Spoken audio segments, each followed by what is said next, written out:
when you take your oath to tell the truth and nothing but the truth, you have to disclose everything.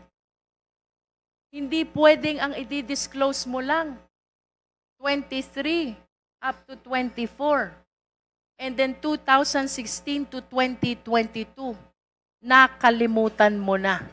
How can that be possible, Mr. Diskaya? And of course, let us remind our resource person again. Falsus in uno, falsus in omnibus.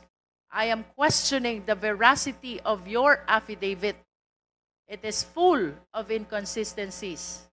It is full of false testimony. And with your refusal to disclose what happened during the past administration, it casts doubt, strong doubt, on the truthfulness of the contents of your affidavit. I think that is the point of the question. So we can proceed po with Congresswoman Luistro. You may proceed. Thank you, Mr. Chair. My questions are addressed to Mr. Diskaya. Mr. Chair, may I confirm if Mr. Diskaya is still attesting to the truthfulness of the contents of his affidavit dated September 6, 2025, which he presented in the Senate, and where he identified lawmakers and DPWH officials allegedly involved in the anomaly in flood control projects. Mr. Diskaya, ito po ba'y pinatotohanan niyo pa? Yes po, Your Honor. Yung nakasulat po dito lahat. Your narration of facts in your affidavit involves billions of pesos.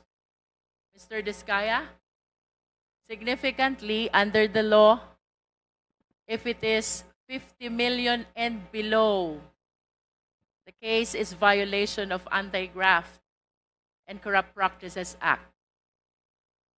But if the case is more than 50 million, it constitutes violation of anti-plunder law. I want you to realize violation of anti-plunder law is punishable by life imprisonment, and it is a no-bail offense. Which means, if information will be filed by the Sandigan against you and your other co-accused during the entire period of hearing, kayo pong mag-asawa and the rest of the co-accused ay makukulong at mapapahiwalay sa inyong mga anak. Do you realize that? Your Honor, ano po, lahat po ng project po namin ay nakuha po namin sa public bidding. Mr. Chair, can we please direct the resource person to be responsive to the question? Please be responsive, Mr. Diskaya.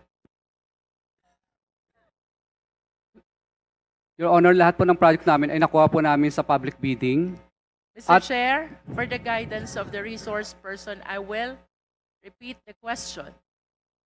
Earlier, ang sabi po ni Mr. Diskaya, to this time ay pinatototohanan pa rin niya ang nilalaman ng kanyang sinumpaang salaysay.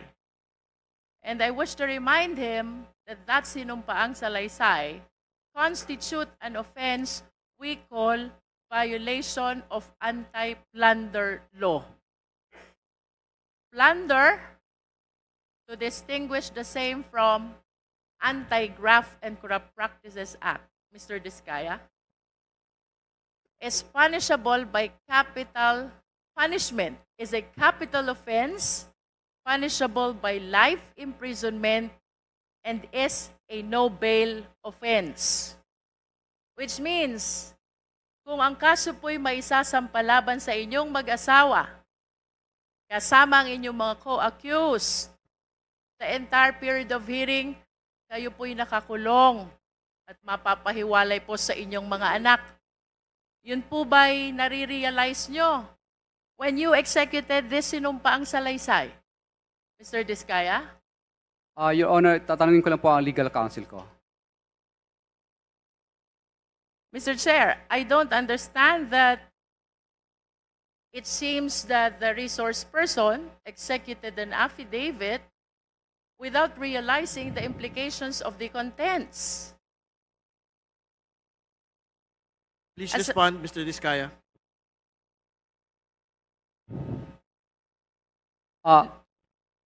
To simplify the question, Mr. Diskaya, nauunawaan niyo po ba ang repercussion, ang epekto, ang implication, ang consequence ng salaysay na inyong isinagawa sa inyong buhay, pamilya? Yes, Your Honor. Do you understand as well that in this affidavit, Mr. Diskaya, kayo po'y umamin na? Do you understand that? You already made an admission about the commission of the case of plunder with your affidavit. No, Your Honor. But you were the one narrating. Kasi Your Honor, ano po ito, pinilit lang po kami, Your Honor. Pinilit lang po. That is for you to prove. But in as far as this committee is concerned, including the members, when we go over your sinumpaang salaysay, to me it appears you are admitting already to the case of plunder. And the worst thing, Mr. Diskaya, among the lawmakers and the DPWH officials whom you identified, all of them denied.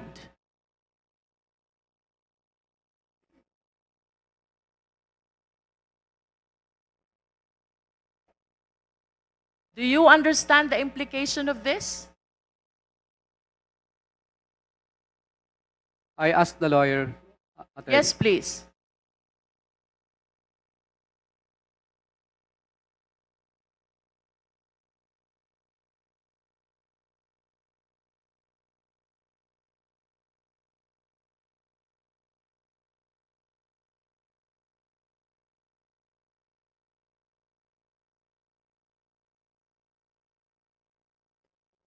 Your Honor, yes po. You understand. Okay. So, Sorry, before proceeding, Congresswoman Luistro, ano yung context na sinabi niyong pinilit lang po kayo? Nandito po sa aking salaysay na ayaw po naming magbigay. Okay, alright. Naintindihan ko na. Kaya lang po. Hindi ho kayo pinilit isulat itong affidavit. Hindi po. Okay, alright. Thank you. okay, so, naiintindihan mo ang implication consequences ng affidavit mo. Hindi ka ba natatakot makulong?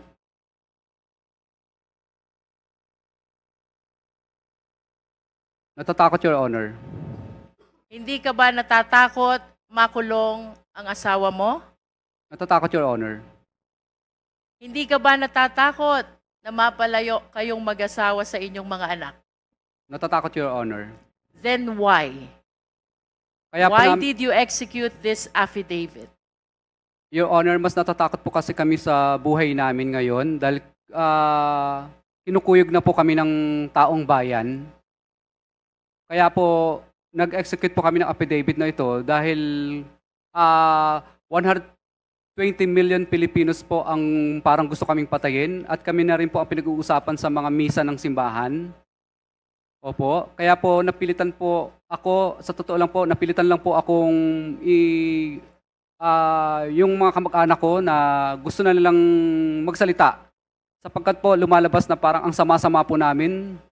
Parang gusto kaming patayin ng buong 120 million na Pilipino. Kaya ngayon po, naisip po ng misis ko at ako po na mas mabuti pong yung mga pinangalanan na lang po namin dito ang maging kaaway namin at yun na lang po, alam namin po na ito lang po ang papatay sa amin, itong mga taong ito. Hindi po yung 120 Pilipino na gusto kaming katayin.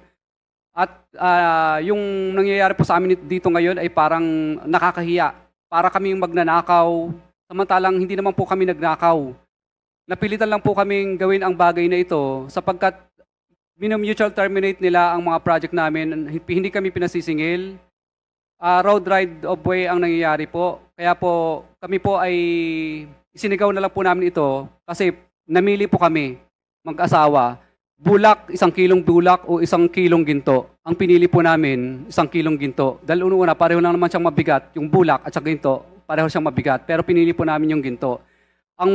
Kahit po kami mamatay bukas o papatayin po kami ng mga politikong ilang piraso na ito, alam po namin na may dangal po kaming mamamatay kaysa naman patayin po kami ng buong Pilipino sa Pilipinas na kahit saan po kami magpunta sa dulo ng Mindanao, Luzon at Visayas ay parang kaaway po namin lahat ng mga Pilipino. Samantalang ngayon po, natatakot po kami sa buhay namin.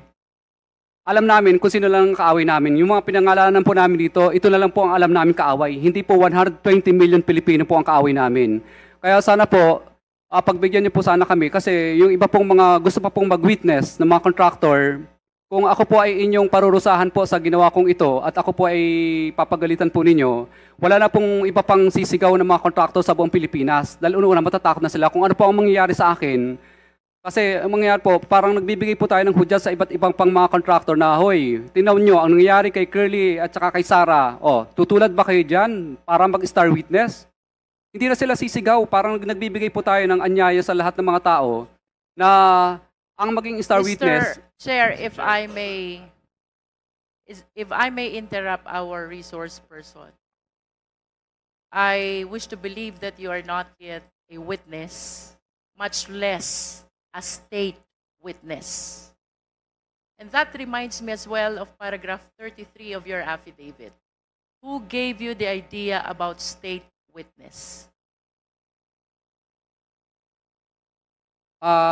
Bali, ito po ay sinubukan po namin sapagkat kami po ang Please respond to the question, Mr. Diskaya. Tinanong ko rin po sa mga lawyers din po namin. What do you understand about becoming a state witness? Who decides for you to become a state witness? Presidente po at saka yung Senate po. I don't DOJ, think so, DOJ Mr. po. Diskaya. Mr. Chair, Becoming may a state interject? witness is a decision that comes from the court and not from you. And there are requirements that we have to consider. If I may share this to the public, under the rules of court, to become a state witness, number one, the testimony must be, there must be an absolute necessity for the testimony. Number two, it can be corroborated. Number three, no other direct evidence.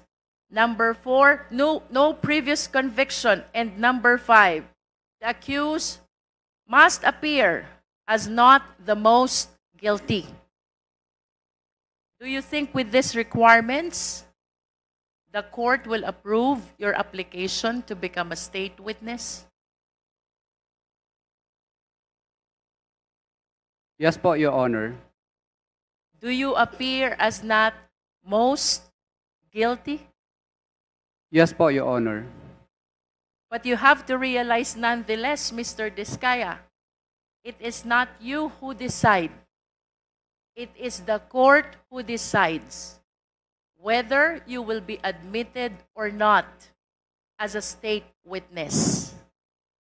And if you are not admitted as state witness, definitely then you will be one of the co-accused. And with your admission that you made already in the Senate and before this committee, I think the offense of plunder is already established. That is why I wish to go back to the question. What made you decide to execute this affidavit, considering the very complicated consequences of your admission? Your Honor, I ask my counsel muna. Yes, please.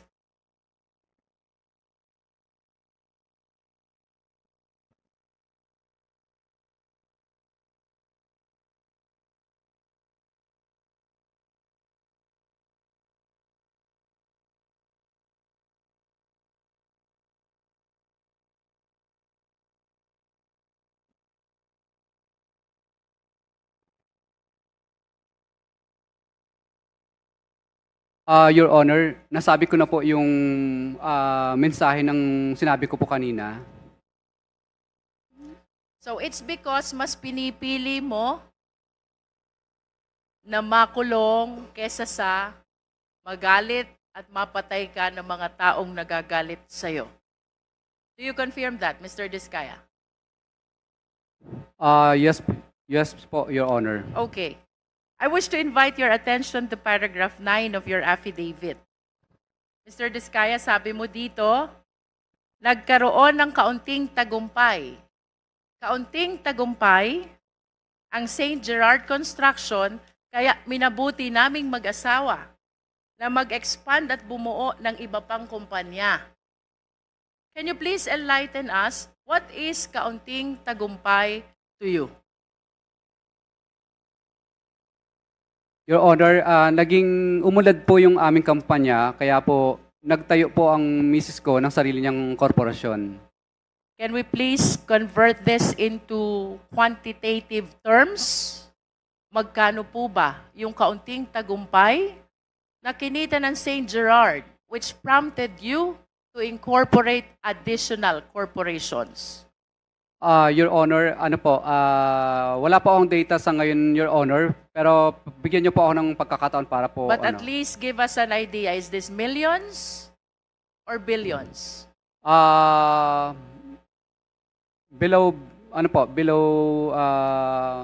Lagpas lagpas 100 millions naman po.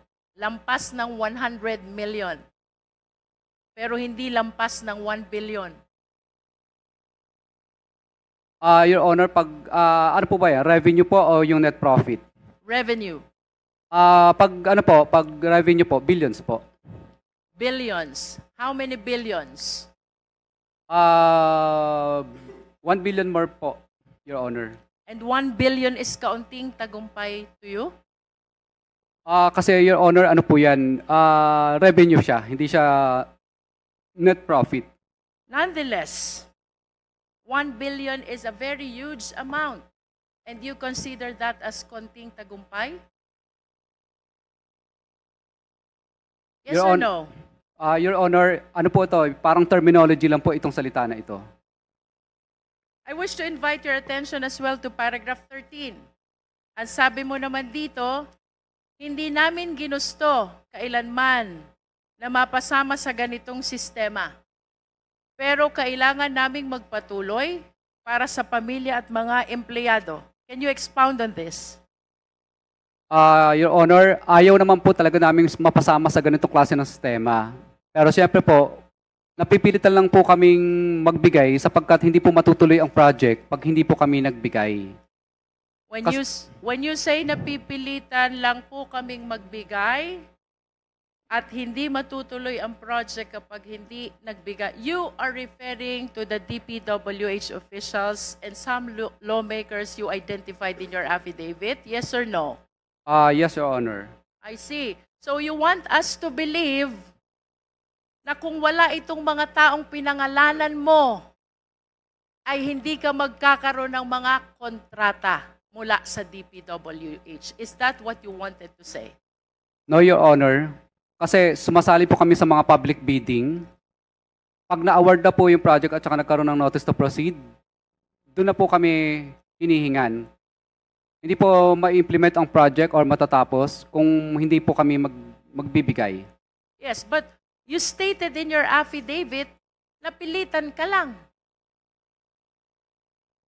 Yes, Your Honor, kasi hindi po namin gusto na magbigay. Hindi mo gustong magbigay, pero napipilitan kang magbigay sa mga pinangalanan mo dahil hindi ka magkakaroon ng hanap buhay. Tama o mali? Your Honor, kailangan po, Your Honor, kasi kung hindi po... Please do not change the context of your affidavit. We are educated people here. Mr. Diskaya, I just want it to come from you. Sabi mo, napilitan ka lang. What does that mean? Hindi mo gusto ang ginagawa mo, pero napilitan kang magbigay to be able to get a contract and have them implemented after the award. Tama o mali? Your Honor, hindi po. Awarded na po sa amin ng project. may notice to proceed na po. Pero Okay, let me correct. Awarded ng project, napilitan kang magbigay, pero dahil kung hindi ka magbibigay, ika-cancel ang project. yes, Your Honor, o right of way problem o di kaya mutual termination po ang mangyayari. So, it means mawawala yung hanap buhay mo kung hindi ka magsasubmit dun sa system na sinasabi mo. Tama o mali? Hindi po matatapos ang project. Hindi po maumpisahan. Maka-cancel po. So that's precisely the point. Yun yung gusto mong sabihin sa affidavit mo. Napilitan ka lang mag-submit dun sa kanila, mga taong pinangalanan mo, dahil hindi ka makakaumpisa o makakatapos ng project. Did I say it right? Yes, yes, Your Honor. All right. So would you agree with me if I would say that per your experience, kung walang DPWH officials at kung walang mga lawmakers na binanggit mo sa affidavit, walang hanap buhay etong mga construction company mo? Mas maganda po ang buhay. Ibig sabihin po, mas makakapaghanap buhay po kami. Pag wala I see. po ang ganun. Opo. Kasi public bidding po ang mangyayari lagi. No. Please listen to the question. Ang sabi mo sa affidavit mo, napipilitan ka lang. Hindi mo gusto ang ginagawa mo. Pero kaya ka nagbibigay ay dahil hindi mo mai-implement ang project mo dahil ika-cancel nila. That is suffice to say that kung wala sila, wala kayong hanap buhay. Tama? No, Your Honor. What else would you like to mean by this statement? Your Honor, ibig ko pong sabihin dito, kung wala pong pumipigil na ma-implement namin ng tama ang project at hindi po makakancel o walang right of way project, malaya po kaming makakapag-implement ng proyekto po.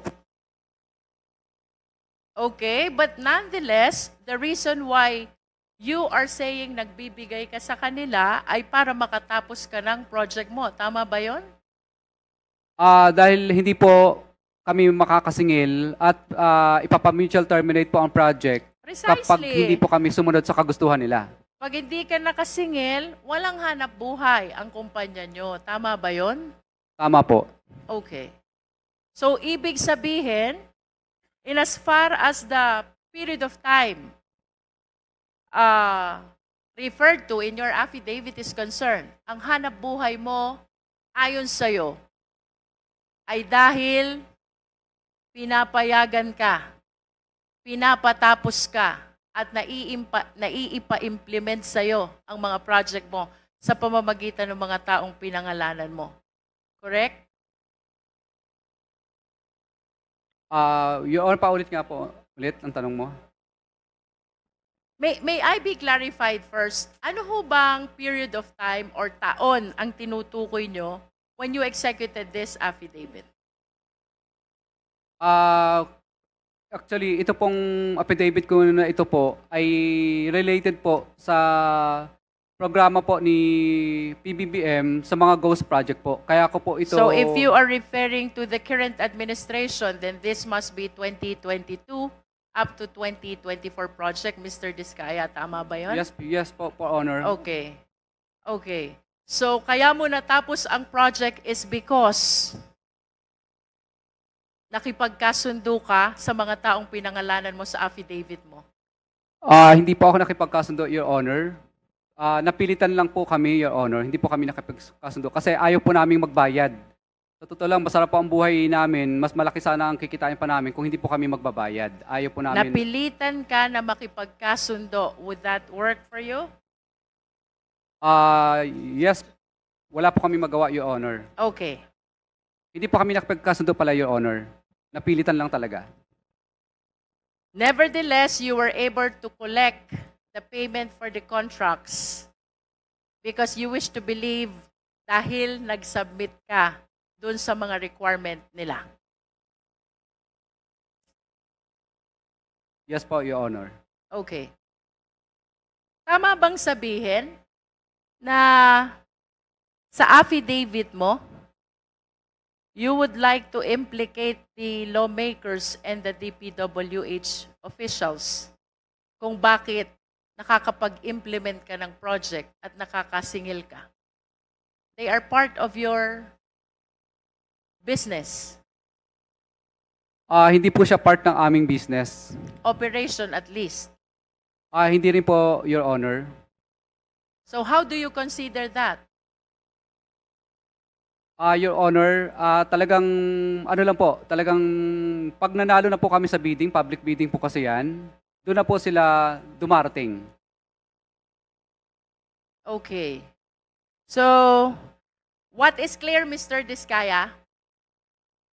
Hindi ka makakasingil kung wala sila. Do you agree to that?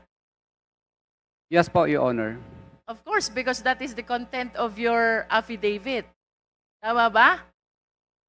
Yes po, Your Honor. Kung wala sila, hindi ka makakasingil. Tama din ba yon?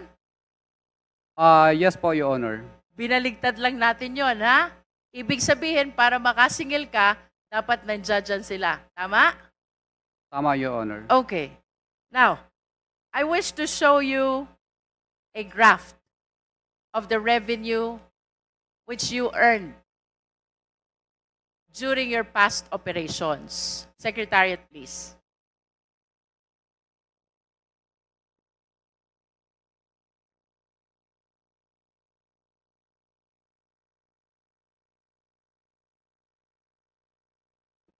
There. Sabi mo, yung affidavit mo pertains to the current administration. So that is the second half of 2022 until 2023, at least for those that are shown in the graph. But if you will notice, Mr. Diskaya, yung revenue mo nag-spike 2017, 2018, 2019, 2020, 2021, and even the first half of 2022.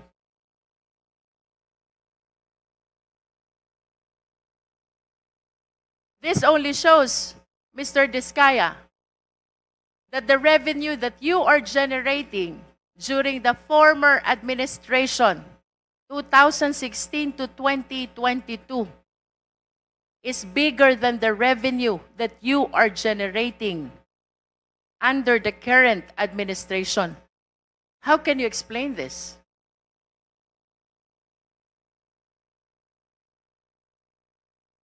Your Honor, wala naman pong nanghihingi sa amin, kaya mapapansin niyo po, ang nakalista lang po dito ay during ano lang po, during, ito lang po, sa 2022 lang po, dahil ang naging topic lang naman po dito is about sa unprogrammed flood control projects po. Kaya related lang po ito sa mga unprogrammed na po, na related projects lang po. Can you repeat your answer, Mr. Diskaya? During the previous administration? Your Honor, wala naman pong ganyan po nung past 3 administration po. Bali, ano lang po, bali, ito po kasing unprogram lang naman po ang napag-usapan po na kung bakit ito po ang 2022 po ang ating isinama po dito.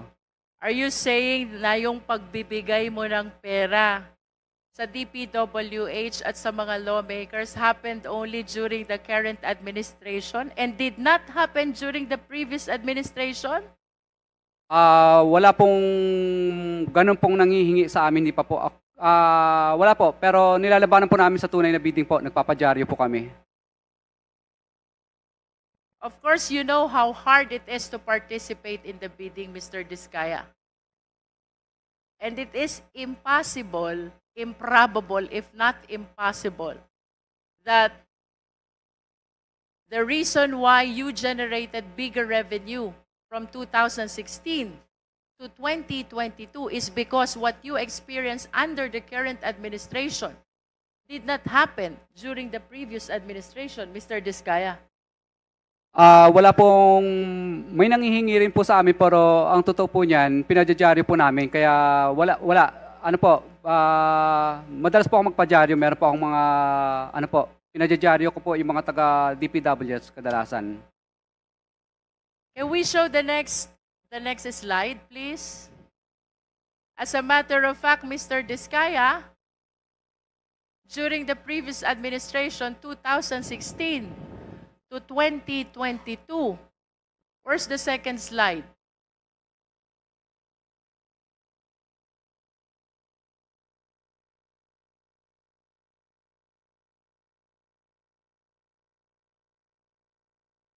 There.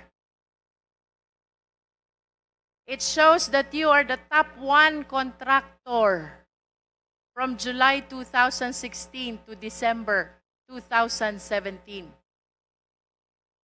That's 1.5 years. The total value of awarded contracts is 12 billion.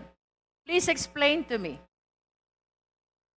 Your Honor, nirespeto ko po yung report po na ni PCIJ po. Alam ko po nanggaling po sa PCIJ yan. Pero hindi po yan po ang nakadeclare sa amin pong financial statement po. At saka yung mga nag-ongoing. At karamihan nga po dyan is mga na-terminate po na project. Isinama lang po nila sa listahan pero ang dami po dyan mga na-mutual terminate po na project.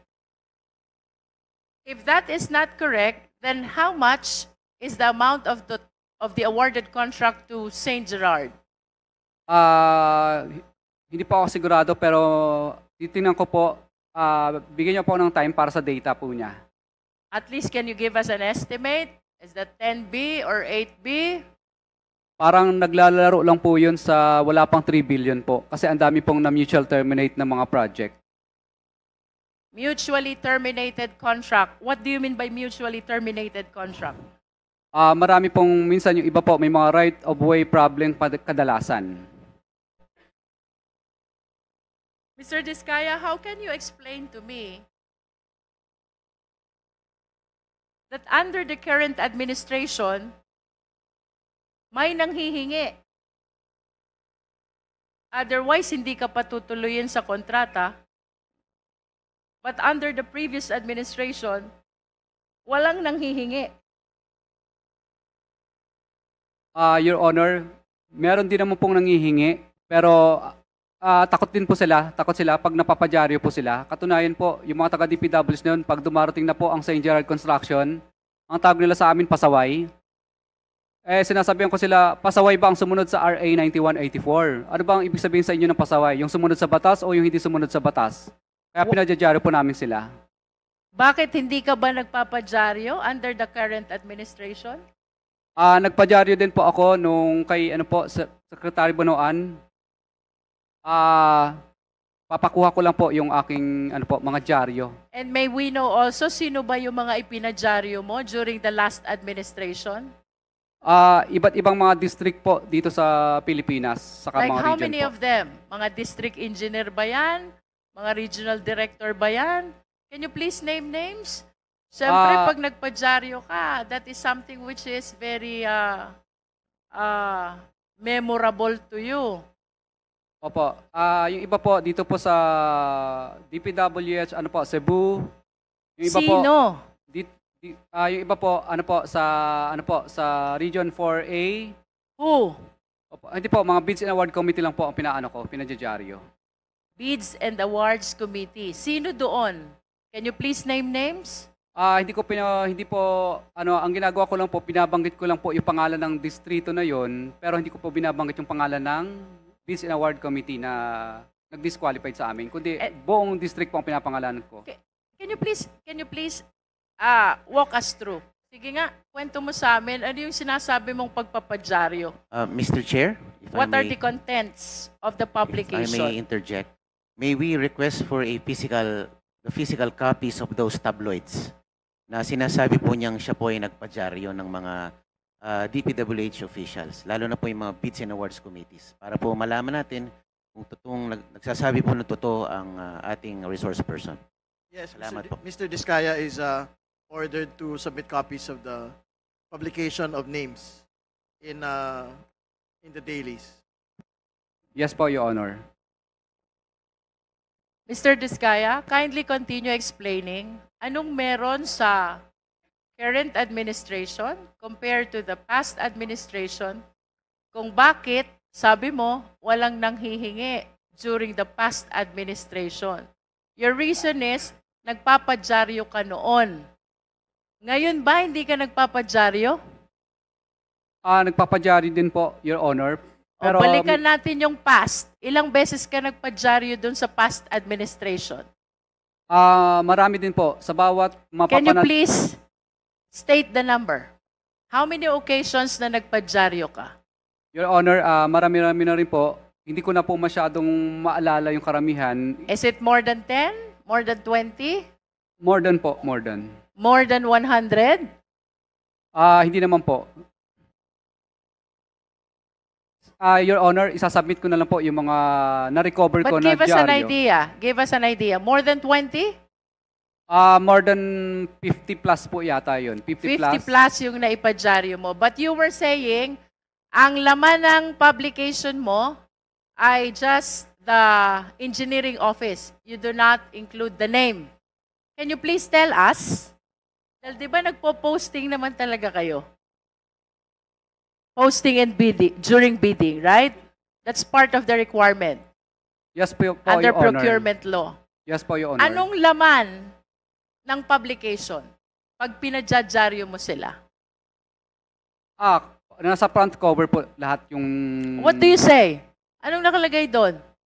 Nakalagay po doon na yung pangalan po ng DPWs niyan na kami po ay disqualified sa bidding at humingi kami ng tulong kay Secretary Mark Villar dati noon.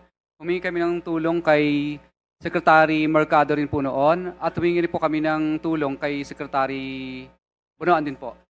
Is it not really one of the consequences of participating in the bidding that you can possibly be disqualified because of some requirements? What calls for publication kung na-disqualify ka? Your Honor, pag kami po ang nanalo sa bidding at pinipilit po kaming ipa-disqualify, doon lang po kami nagpapadyaryo. Pero pag hindi naman po kami nanalo sa bidding, hindi po kami nagpapadyaryo. Kasi talo naman talaga kami.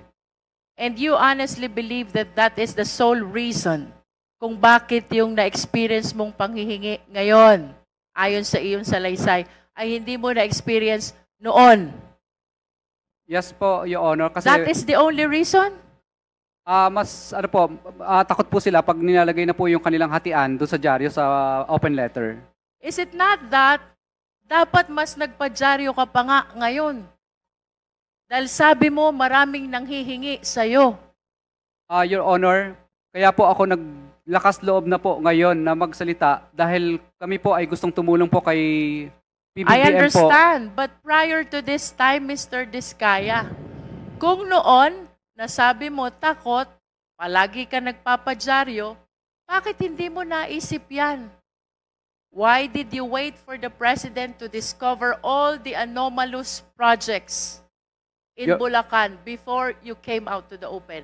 Your Honor, ilang beses po ako nagpadyaryo at nagsusumbong pa po ako kay Secretary Bonoan, pero mapapasin niyo po sa open letter ko doon na parang hindi po pinapansin ni Secretary Bonoan yung dyaryo ko kasi tabloid lang ang dating. Chair, Yes, please. quick interjection lang, Mr. Chair. Yes, please proceed, DS. Siguro we have to put it on record that some of the Kongs that were mentioned were not part of the 19th Congress. And That is correct. to add lang, Mr. Chair, hindi ka naman magkakaroon ng disqualification kung nagko-comply ka. Thank you. Yun lang, Mr. Chair. Mr. Chair, I just want to manifest that I really find it unbelievable how a simple publication can change entirely this system that he is alleging. Dahil lang sa pagpapadyaryo, his allegation na may nanghihingi under the current administration is entirely absent during the past administration.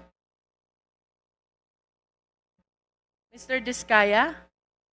Your Honor, ang totoo po talaga diyan kung bakit po takot na takot po na lahat ng mga contractor, hindi lang po kami. Kung kami nga pong mga malalaking contractor ay takot po, mas lalo na po yung mga maliit. Kasi po, Your Honor, nagkaroon po ang DPW's ang department order na kapag na-disqualified ka po ng 3 ulit, ay mabablacklist ka na po. So takot na takot po yung mga contractor na disqualified ng 3 times. Kasi ang department order po nila, 3 na disqualification, i-recommend ka nila para ma-blacklist po. So takot po ang mga contractor na ma-blacklist ng 3 ulit kasi sigurado pong ma-disqualified ng 3 ulit kasi sigurado mabablacklist po sila. Kaya ang ginagawa na lang po ng lahat ng contractor minsan, makisama na lang kasi mabablacklist po. Kasi yung mga taga-Biz and Award Committee po, gagawang kanila ng paraan para tuldok lang, tuldok sa kasalitang nagkamali ay disqualified ka na po. Are Pag you nagprotesta referring ka, to the previous or the current administration? ngayon lang po kasi nauso yung yung department order na 3-strike policy na So you are referring to the current administration. Let me simplify my question, Mr. Diskaya. I'm about to conclude. Yes po, kasi naghigpit po sila ng husto para po yung Mr. Diskaya, if I may interrupt, I will simplify the question. Yes po, Your Honor. Would you like to say na sa current administration may nanghihingi, pero sa past administration walang nanghihingi? Your Honor, meron din naman po na may nanghihingi po, pero hindi ganun kahigpit po. For example po, hindi uso ang 3-strike policy po noon. Na pag naka-disqualified po ang contractor na 3 ulit, mabablacklist na. Alright. With your admission na may nanghihingi din po, question, bakit hindi mo sinama doon sa affidavit mo? Your Honor, ano po yun? Hindi naman po naging successful yun. Kaya hindi ko na po... Nonetheless, may nanghingi pa rin. It's you who admitted. May nanghihingi din po during the past. You know why I'm asking you this line of questions? Because there is a principle in the law of evidence, falsus in uno, falsus in omnibus. False in one testimony is false in all testimonies. Bakit parang nagkaroon ka ng selective amnesia, Mr. Diskaya? Would you like us to believe na may nanghihingi during the current administration tapos walang nanghihingi during the past administration?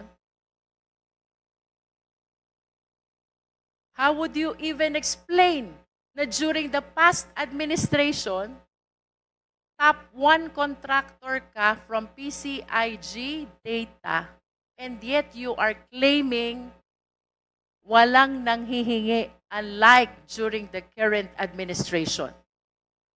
What I wish to point out, Mr. Diskaya, your affidavit is full of inconsistencies and lies. Your Honor, ang affidavit po na ito ay tungkol lang po sa pagsuporta po namin kay PBBM po. Kasi po, ang kanya pong finalash po sa TV nung nakaraan po ay report po tungkol sa mga unprogrammed po na project. Kaya dito lang po ang salaysay ko hanggang... Okay, then let me ask you, if you are saving your statement by claiming that you are pertaining only to what the President discovered as anomalous projects during his administration, let me ask you, sino yung mga nanghihingi during the past administration? Your Honor, ano lang po,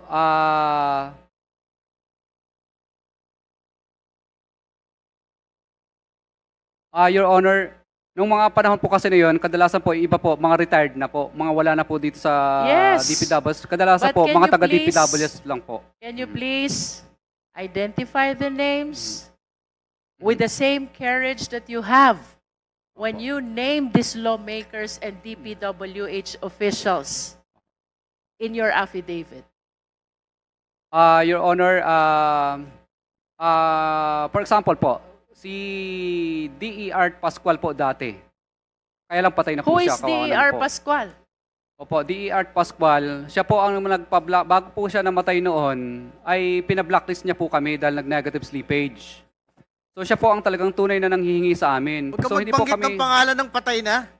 Bakit pangalan ng patay yung binabanggit mo? Hindi makakasagot sa'yo. Oho.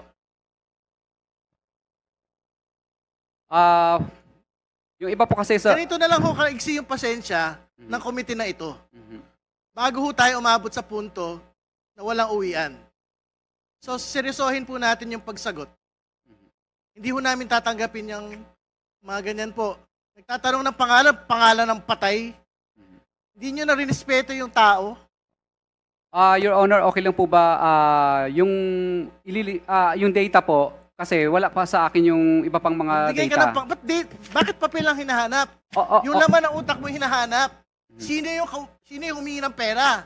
Mula sa nagdaang gobyerno. Opo. Hindi mo kailangan ng papel para doon. Opo. Dati po sa sa bandang Region 4A po noon, mga regional director naman po Okay, noon. magbigay ka ng pangalan. Po.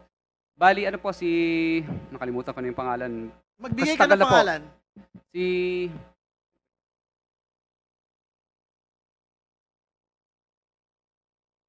Basta RD po dati yun ng Region 4A po dati noon. Opo. Magbigay ka ng pangalan. Si RD, kalimutan ko na. Hindi pa siya nagbigay ng... Magbigay ka ng pangalan ng hihingi nung nagdaang gobyerno. Opo. RD po ng ng Region 4A po dati noon. Hindi ko lang po masyadong ma-mention kasi nasa isang papel ko po yun. Opo. Ano po yun? Anong taon? Kung hindi ako O, nagkakamali. sino yung taga 4A? May taga 4A dito, di ba, RD? Sinong 4A ngayon? Kabisado niyo yung mga pangalan ng mga 4A na nauna. Year po yun? Year 20, po yata? 2018? Something ganun po. 2018, 2019. Region 4A. Opo. RD. Opo. O, sino yung 4A RD? Ngayon, pumunta kayo rito. Sabihin niyo yung mga nagdaang RD.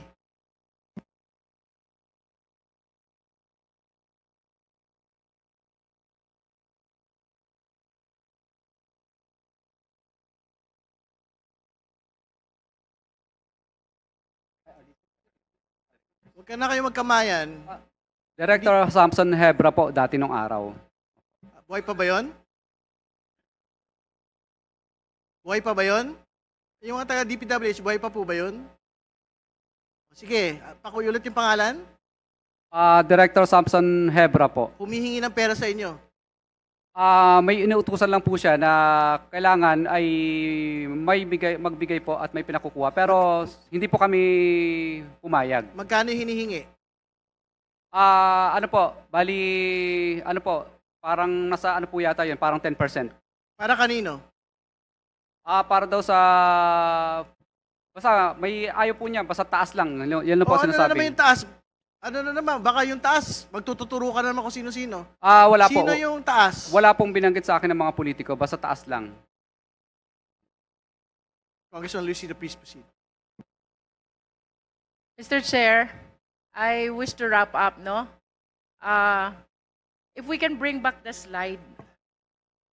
There is an admission also already from the resource person that even during the past administration ay may nanghihingi.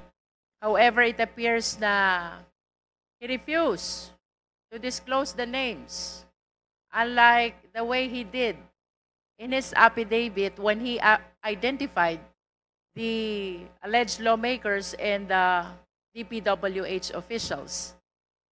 With that amount of awarded contract to Mr. Diskaya, that is 12 billion. Pangaman, he is questioning the amount, no? I do not understand why a simple publication would make a difference between the previous and the current administration. If he is claiming na yung mga pinangalanan niya na mambabatas at DPWH officials ay nanghihingi, what makes the situation during the past administration different? Bakit ayaw niyang pangalanan? When in fact, during the past administration, He is the top one contractor. I wish to ask, Mr. Chair, nagkaroon ba ng selective amnesia si Mr. Diskaya?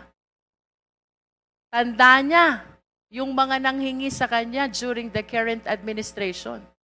Pero it seems he totally forgot already about the people who might have asked for the same requirement as well during the past administration when he ranked number 1 with regards to the biggest awarded contract among the contractors in the entire country, Mr. Chair. And I wish to remind our resource person, hindi pwedeng ang pagsasabi ng katotohanan ay selective lamang. When you take your oath to tell the truth and nothing but the truth, you have to disclose everything. Hindi pwedeng ang i-disclose mo lang 23 up to 24. And then 2016 to 2022, nakalimutan mo na. How can that be possible, Mr. Diskaya?